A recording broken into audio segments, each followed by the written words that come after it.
बिस्मिल्लाहिर्रहमानिर्रहीम। अस्सलाम वालेकुम। इसराइल और फ़लस्तीन की जंग, आपको लगता है कि हम ये जंग जो देख रहे हैं वो न्यूक्लियर जंग में नहीं बदलने वाली? तो ये जो शख्स आपकी स्क्रीन पर आ रहा है, जो सबसे बड़ा लॉबिस्ट है, ये रिपब्लिकन पार्टी का सेनेटर है लिंडसे ग्राहम। इसने जो ऐलान किया है वो इसराइल के कहने पर ऐलान किया है कि ताकि मुझे ग्राउंड मिल सके। इसने कहा है कि हम अमरीकियों ने नागासाकी और हिरोशिमा पर एटमी हमला किया था, एटम बम मारा था, और क्या हुआ था फिर उसके बाद? जंग रुक गई थी, तो वो जंग हम जीत गए थे। तो अब ये कह रहा है कि इजराइल को एग्जैक्टली गजा में न्यूक्लियर मिसाइल मार देना चाहिए और अमेरिका को इसराइल को न्यूक्लियर मिसाइल देना चाहिए ताकि वो गजा में न्यूक्लियर मिसाइल मारे, इन लोगों को ख़त्म करे और उसके बाद मुकम्मल तौर पर ये जंग जीत ले। और उसने कहा फ़लस्तीनियों पर अब न्यूक्लियर मिसाइल मारने का वक्त आ गया है और इसी के बाद ये जंग ख़त्म हो सकती है, क्योंकि ये नहीं हो सकता कि यहूदी रियासत कायम ना रहे। लिहाजा अब वक्त आ गया उसको बचाने का और एटमी हमला करने का वक्त है। इससे बेहतर चांस नहीं मिल सकता। आप अंदाज़ा कर लें कि इस लेवल पर आकर ये लोग अब गुफ्तगू करना शुरू हो गए हैं। यानी अब वो ओपनली कह रहा है कि अब वक्त आ गया है कि इसराइल को अलाउ करना चाहिए कि इसराइल गजा पर एटमी हमला कर दे। आप बताइए कि दुनिया के अंदर कौन सा ऐसा मुल्क है इक्का दुक्का के अलावा जिन्होंने इसकी मजम्मत की है? पाकिस्तान से कोई आवाज उठी? तुर्की से कितनी आवाजें उठी? मुस्लिम वर्ल्ड से कितनी आवाजें उठी? आज आके एक आधा ईरान ने सिर्फ मजम्मत की है या हौसियों की जानिब से धमकी दी गई है। आप बताएं कि सारी सूरत हाल में पूरा वर्ल्ड खामोश है। वो कह रहे हैं कि एटमी हमला कर दें, एटम बम मार दें गजा के ऊपर। आप सोचें कि दुनिया में, यानी आप एटमी हमला कर दें और उसके बाद कितने मिसाइल आप दाग दें, क्या करें? वो कह रहे हैं कहानी छोड़ दें रोज रोज का मारना। वो क्यों कह रहा है? वो कह रहा है असल में प्रॉब्लम इनको ये हुई है, इसराइल की जो फौज है वो बददिल हो चुकी हुई है।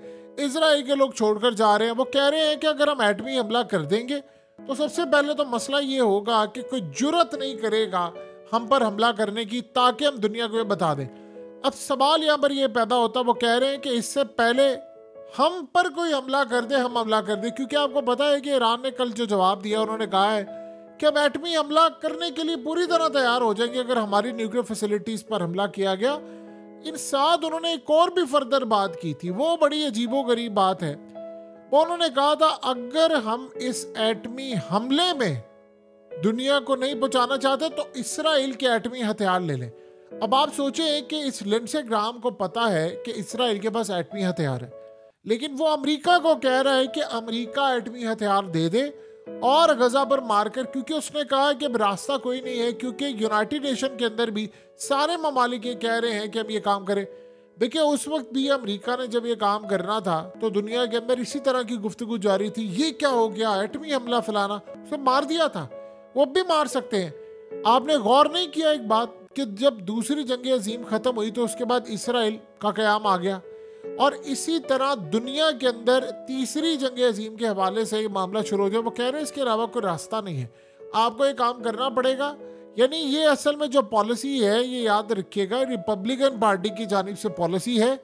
ये सारे लोग पीछे बैठकर इसराइल की वकालत कर रहे थे। अब इसराइल ने ये बयान क्यों दिलवाया? वो बयान असल में इसलिए दिलवाया कि वो वाटर टेस्ट करना चाहता है, वो देखना चाहता है कि उम्मत मुस्लिमा का रिएक्शन क्या आता है। और रिएक्शन आपने देखा क्या आया? यानी आप सोचिए, रिएक्शन तो तब आता है जब पता चलता है दुनिया के अंदर मुसलमानों को पता ही नहीं है कि लिंडसे ग्राहम ने बयान दे दिया है, और दुनिया के अंदर बड़े बड़े लोगों को पता ही नहीं है कि इसराइल अब इस तैयारी में है, और वो चेक कर रहे हैं बयान देकर कि हम देखते हैं कि मुसलमानों में इसका क्या रिएक्शन आता। तो उन्होंने तो वैसे देख लिया है कि मुसलमानों में कोई रिएक्शन नहीं है, मुसलमान कोई काम करने को तैयार नहीं है, वो तो चुप करके सिर्फ तमाशा देख रहे हैं और वो ये देख रहे हैं कि कब हम हमला करेंगे। असल में इसराइल ने जब पहले हमला किया था तो इस वक्त लास्ट टाइम जो डील हुई थी उसमें वो चुप करके बैठ गया था। उसने कहा था मैं देखूं कि हमला ना हो जाए। ये इसराइलियों के अल्फाज है कि वो कह रहे थे कि हमें खतरा था कि हम जब मुस्लिम कंट्रीज के अंदर जाएंगे, जो ममालिक उनको तस्लीम कर चुके हैं, तो वहां पर हमारे खिलाफ बड़े पैमाने पर एक खेल शुरू हो जाएगा। तो उसने कहा जब हमने देखा कि मुसलमानों को परवाह ही नहीं है, तो हमें ये अंदाजा हो गया कि मुसलमान सोए हुए हैं और अब ये सोते रहेंगे। देखिए लेट्स से इस सिनेरियो के अंदर क्या होगा अगर ये काम करते हैं। अगर ये काम करते हैं तो सबसे पहले एक बात आप याद रखिएगा, रिएक्शन तो जो आना है सो आना है। असल में ईरान उसके बदले में हमला कर देगा, और ये आप जानते हैं कि उससे पहले क्या ग्राउंड बना रहे हैं। ये प्लान ये कर रहे हैं कि हमें ये काम करना है और इस काम करने से पहले हम ईरान की न्यूक्लियर फैसिलिटीज को तबाह कर दें, हम अमेरिका के थ्रू जंग छेड़ दें। और देखिए एक बात आप ज़हन में रखिए कि अब वो फैसला कुन मराहिल में दाखिल हो रहे हैं, यानी अब वो दुनिया को ये बता रहे हैं कि देखिए अब मिसाल के तौर पर रफा में उन्होंने ऑपरेशन शुरू किया है, गजा में किया और दीगर जगहों पर। अब वो जो 55 लाख के करीब लोग हैं जो पूरे फ़लस्तीन के, वो कहाँ पर जाएंगे। अब वो कह रहे हैं कि या तो हम इनको मुल्कों से निकाल दें, ऐसे हालात पैदा कर दें, या ये काम होगा। वेस्ट बैंक में भी है, वो पूरी इस तैयारी के अंदर है कि हम ये काम करेंगे। उस सारे मामले पर उन्होंने कहा है कि हमारे पास एक सिनेरियो है कि हम अगर सबको ही मार देते हैं तो फिर क्या होगा। उन्होंने कहा देखो हमने मार दिए इतने लोग, तो उठकर हमारा क्या बिगाड़ लिया, यानी जो मुसलमानों ने हमारा क्या कर लिया। हमने इमदाद बंद कर ली, कोई नहीं आगे आया, हमने सब कुछ तबाह कर लिया, कोई आगे नहीं आया। उसने देखिए रफा में ऑपरेशन पता नहीं कहाँ कहाँ क्या कुछ कर लिया, तो उन्होंने देखा ये कोई नहीं आगे आने वाले। एक ही मुल्क ऐसा है जो आगे आ सकता है, वो है ईरान।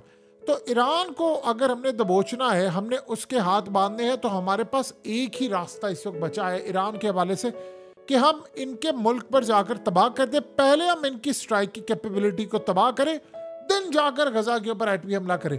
अब आप ये सोचें कि इस वक्त पूरी दुनिया के अंदर ये जब मामला सामने आया, ईरान ने मजम्मत की है, दुनिया में और जगहों पर बातें जारी है, इसके बाद अगली सूरत हाल ये पैदा होगी कि वो दूसरे तर्ज पर देखेंगे कि अगर लिंडसे ग्राम ने बयान दिया तो फिर इसराइल के अंदर से भी एक बयान आ जाएगा।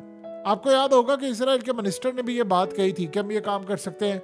अब उसके बाद अमेरिका ने ये बात की है। अब अमेरिका के अंदर उन्होंने देखा कि यार रिएक्शन तो आया कोई नहीं है, उसके बाद इसका मतलब हम फर्दर बढ़ सकते हैं। फिर फर्दर करते करते वो इस लम्हे पर आ जाएंगे जहां पर हो सकता है वो एक आधा कोई बहुत बड़ा हमला करवा ले, अपने ही मुल्क पर जाली हमला हो, और देन उसके बाद एक ग्राउंड बना ले कि अच्छा अब तो टाइम आ गया है, अब हम हमला करेंगे। सो ये सिनेरियो इस वक्त जो बन रहा है वो आप अंदाजा लगा ले कि कितना खतरनाक सिनेरियो है। अब सवाल यहाँ पर सबसे पहले ये पैदा होता है कि एटमी हमला तो ऐसा होता है कि आप अगर मारते हैं तो जाहिर सी बात है उसके असरात दीगर जगहों पर भी जाते हैं। देखिए इन्होंने ऐसे भी बना लिए हुए हैं न्यूक्लियर वॉरहेड कि इस सारे मामले पर अगर आप मारेंगे तो आप एक खास एरिया को तबाह कर सकते हैं, और वहां पर इतनी दहशत फैल जाएगी कि आप देख लें कि लाखों के हिसाब से लोग मारे जाएंगे और जो ट्रॉमा का शिकार होंगे, जो सूरत हाल होगी। देखिए एक बात ध्यान में रखिएगा, मुसलमान कुछ नहीं करेंगे, ये बात तय हो चुकी है। ना किसी की फौज जाएगी लड़ने के लिए, ना किसी की एयरफोर्स जाएगी लड़ने के लिए। लड़ने के लिए जाना होता तो 225 दिनों में चले जाते, इन्होंने नहीं जाना। इवन के मुसलमानों के जो मुकद्दस मकामात है, जब उनको शहीद भी कर दिया जाएगा। आज आप हकीकत टीवी की ये वीडियो बेशक संभाल कर रख लें, इन ममालिक ने नहीं जाना लड़ने के लिए, नहीं जाना, नहीं ला, सिर्फ और सिर्फ लड़ने के लिए वही जाएंगे जो ऑलरेडी लड़े हैं। या तो ईरान जाएगा, या हो सकता है रूस खड़ा हो जाए, चाइना खड़ा हो जाए, और इस सूरत हाल में हौसी खड़े हो जाए, इराक, शाम, मलेशिया, ये लोग खड़े हो जाए। इसके अलावा अफगानिस्तान जा सकता है, वो भी तब की बात है जब होगा। इसके अलावा कोई जाने को तैयार नहीं है। देखिए अफगानिस्तान का जो रोल है, कम से कम इस मामले में अभी तक वो रोल नहीं रहा जो होना चाहिए था। यानी दुनिया ने उनके ये बात कहना कि जी वो हमारे पास अभी तक एयर स्पेस के लिए चीज़ें नहीं, हम जा नहीं सकते। देखिए जिन्होंने जाना है वो जा सकते हैं, वहाँ पर लड़ाई हो रही है, आप खुलकर खेल सकते हैं। ईरान और अफगानिस्तान के लिए सबसे बड़ा फायदा ये है कि खुलकर खेलते हैं, क्योंकि इन पर लगी हुई हैं पाबंदियां जब लगी होती हैं तो आपने वो कॉन्सिक्वेंसेस बर्दाश्त कर रहे होते हैं। अफगानिस्तान को कोई तस्लीम नहीं करता, ईरान पर पाबंदियां, उनको कोई मसला नहीं है। तो ऐसी सूरत हाल होती है तो वो सारे लड़ते हैं। अब लेट से इस सारे मामले पर उनको पता दुनिया की एक ही ताकत है जो हमें रोक सकती है, वो है ईरान। तो ईरान का हल उन्होंने ये निकाला हुआ है कि हमें इनकी न्यूक्लियर फैसिलिटीज तबाह करनी है।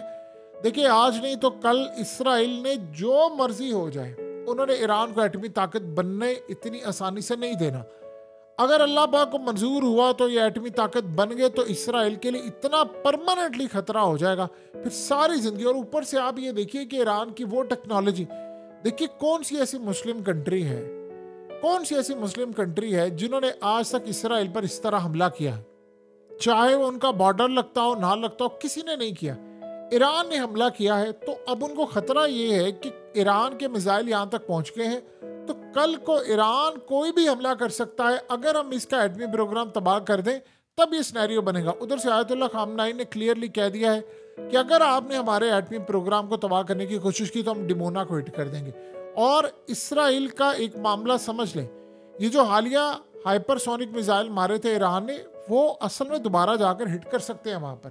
ये बात बड़ी तय है, वो इसलिए हिट कर सकते हैं वहां पर जाकर क्योंकि वहां की जो डायरेक्शन है वो याद रखिएगा अब उन्होंने देख लिया और वहां पर लूप होल भी देख लिया है कि कहां पर जाकर हिट कर सकते हैं, कहां पर हमारे मिसाइल की रेंज क्या, कितने टाइम में जाएगा, कौन सा डिफेंस सिस्टम उसको रोक सकता है। ये सारे का सारा सिनेरियो उनका तैयार है।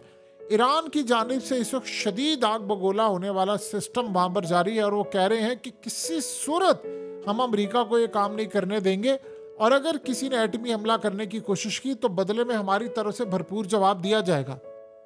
देखिए इस वक्त सबसे बड़ा मसला ये है कि जब आप आखिरी सिनेरियो में घुस जाते हैं देन आप ये काम कर सकते हैं। आप सोचें कि अगर अमेरिका एक मुल्क को ये कह रहा है कि आप एटमी हमला कर दें तो क्या इस सारे मामले पर वो दुनिया में इससे पहले जंग नहीं छेड़ेंगे?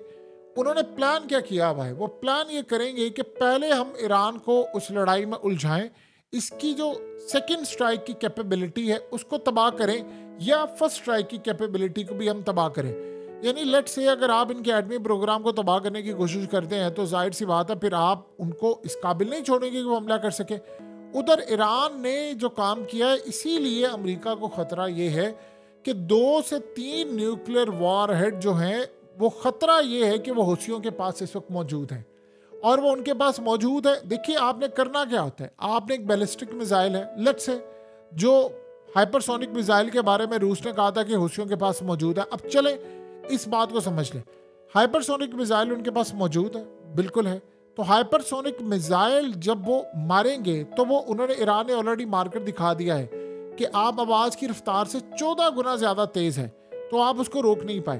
तो अगर उस पर ईरान का न्यूक्लियर वॉर हेड लगता है और वो जाकर सीधा हिट कर जाता है इजराइल के अंदर तो आप उस सिनेरियो को बताएं क्या हो सकता है। जाहिर सी बात है जब ऐसी सूरत हाल होगी तो एक ही मामला होगा कि वो हिट लड़ाई हो जाएगी और बड़े पैमाने पर तबाही है। तो ईरान को ये लगता है कि अगर ये हमारी न्यूक्लियर फैसिलिटीज तबाह कर दे तो हमारे पास कम अज कम ये हो।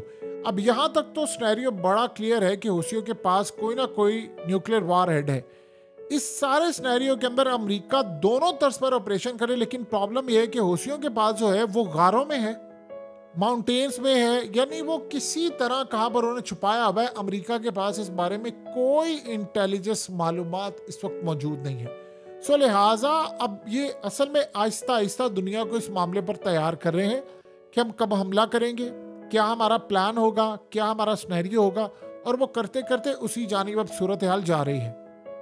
देखिए अगर उन्होंने इसको मार दिया और वो मार भी सकते हैं तो उसके बाद हमारी तरफ से क्या रिएक्शन आएगा? हमारी तरफ से एज यूजुअल ज़्यादा से ज़्यादा जो होगा वो मजम्मतें होंगी। आप एक और भी बात ज़हन में रखिएगा, इसराइल ने लिस्ट नोट डाउन की हुई है कि वो ममालिक के जहाँ पर ताकत रखते हैं और अवाम उनकी सड़कों पर आ सकती है कि आप भी बदले में अगर वहाँ पर एटमी हमला हो गया, कुछ हो गया है या हमारे मुकद्दस मकामात तबाह कर दिए हैं, शहीद कर दिए हैं, तो आप भी वहाँ पर हमला करें। उन ममालिक के अंदर हालात ख़राब करने की वो कोशिश करेंगे। वो पहले से वो सिनेरियो बना रहे हैं कि अगर हम वहाँ पर ऐसा कोई काम करें तो उनकी अवाम अपने ही मसाइल में इतनी उलझी हुई हो कि उनको हमारी तरफ ध्यान ही ना आए और ये ऐसा कुछ सिनेरियो बन जाए। देखिए अभी तक तो जो इसराइल ने प्लान किया वो तकरीबन सारे के सारे नाकाम रहे हैं। ये प्लान उनका एक कामयाब रहा है कि जिसमें वो आम फ़लस्तीनियों को मार रहे हैं क्योंकि उन्होंने देखा कोई लड़ने के लिए आ ही नहीं रहा और मुसलमानों को कोई ज़रूरत नहीं है। अब यकीन कीजिए अब तो हालत ये हो चुकी है कि कई मुस्लिम कंट्रीज़ के अंदर उन्होंने बैकडोर चैनल से वार्न किया है कि आपने इसराइल की खबर नहीं देनी, आपने चलाना ही नहीं है। आपने गौर नहीं किया कि अब इसराइल के हवाले से जो खबरें हैं वो पूरी दुनिया के अंदर कम आना शुरू हो गई हैं यानी आप ये देखिए, रफा ऑपरेशन में 5 लाख के करीब लोगों को उन्होंने बेघर कर दिया है। क्या ये छोटी खबर है? दुनिया के अंदर इससे बड़ी खबर क्या बन सकती है कि वहां पर वो हमला कर रहे हैं। अब वो दुनिया के अंदर एक ग्राउंड तैयार कर रहे हैं कि हमला हमने करना है, लेकिन हमला हमारा बड़ा खतरनाक होना चाहिए। और हमला ये होना चाहिए कि हम कोई एटमी हमला कर दें जिसके नतीजे में एक ही दफा हम गजा को फतह कर लें, ताकि जो बाकी रह जाए, जो जिंदा रह जाए, वो इतने ट्रॉमा का शिकार हो जाए कि हम उनको ये कहें कि आप यहाँ से निकल जाएं, और निकल कर हम आपको अमेरिका, यूरोप, कनाडा या किसी भी जगह पर शिफ्ट कर सकते हैं। देखिए, पहले तो शायद लोग नहीं जाने को तैयार, लेकिन अगर आप एटमी हमला कर देंगे तो शायद हर कोई जाने को तैयार हो जाएगा। सो सोचिए, वो एक्सट्रीम हद तक जा सकते हैं। जो लोग ये सोच रहे हैं कि जी इसराइल हमला नहीं करेगा, तो ये वो याद रखें, ये लोग कुछ भी कर सकते हैं और इन्होंने आखिरी हद तक जाना है। अगर किसी को शक है तो वो अमेरिका का वर्ल्ड वार 2 वाला सिनेरियो याद कर ले कि जब अमेरिका ने हिरोशिमा और नागासाकी पर हमला कर दिया था, उन्होंने दुनिया की परवाह नहीं की थी। तब भी वो जंग खत्म हुई थी, तब इसराइल का कयाम आया था, और ये सब कुछ होने वाला है।